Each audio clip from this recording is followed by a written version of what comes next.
আজকে এই রেস্টুরেন্টটাতে এলাম, এই বার্মিজ বাহার। হ্যাঁ, তো অনেকদিন ধরে ভাবছিলাম বার্মিজ ফুড খাবো, তো আজকে ফাইনালি একটা চান্স এলো খাবো। তো চলে এলাম। প্রথমে আমি আর আমার হাজব্যান্ড দুজনে এসে একটা স্যুপ খেলাম। এই ফার্স্ট আমরা বার্মিজ টেস্ট করলাম, অসাধারণ একটা টেস্ট। তারপরে আজকে সেকেন্ড টাইম মেয়েকে টিউশন থেকে নিয়ে আসার সময় আবার এসে আবার একটা ডিশ খেলাম। ডিশটার নামটা হচ্ছে রাইস রোল। হ্যাঁ, butterfish rice roll. Right, butterfish rice role.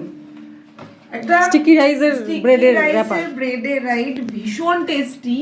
এবং তার মধ্যে আমি লাস্টে দিদিকে জিজ্ঞেস করলাম যে মধ্যে কি ফিশ ইউজ করেছো, কি অয়েল ইউজ করেছো, বিকজ আমি তো কোনোদিনও বানাতে পারবো না এটা। আমি প্রফেশনালি অ্যাডভোকেট, আমি কুক করতে পারি আইনকে, আমি খাবারকে কুক করতে পারি না। তো আমি তো এত হ্যাপি এই রেস্টুরেন্টে খেয়ে, শুধু আমি না, আমার মেয়ে, আমার হাজবেন্ড, আমরা সবাই খুব হ্যাপি। মামা কেমন খেয়েছো একটু বলে দাও তো। থ্যাংক ইউ বেটা।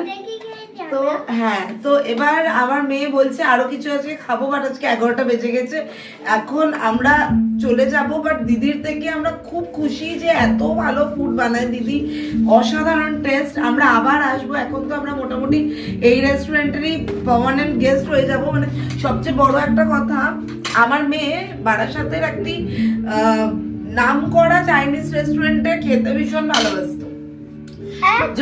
যদিও সেখানে আমার মেয়েকে আমি কোনোদিনও প্লেটটা ফাঁকা করতে দেখিনি, বাট এটা ফার্স্ট পুরো প্লেট ফাঁকা। খুব ভালো খেয়েছি, ভীষণ ভালো লেগেছে দিদি। থ্যাংক ইউ ভেরি মাচ, এত ভালো ফুড আমাদেরকে সার্ভ করে। Thank you.